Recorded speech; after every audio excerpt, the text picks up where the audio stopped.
আসসালামু আলাইকুম রহমতুল্লাহি ওয়া বারাকাতুহু। আলহামদুলিল্লাহ, সকালবেলায় সাদা বকের অপরূপ এক দৃশ্য দেখা যাইতেছে। মাশাআল্লাহ, খুব সুন্দর লাগতেছে।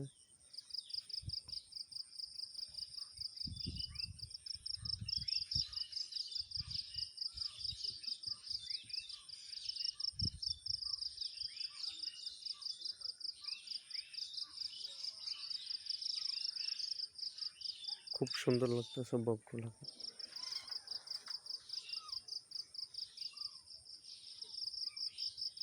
সুবহানাল্লাহ।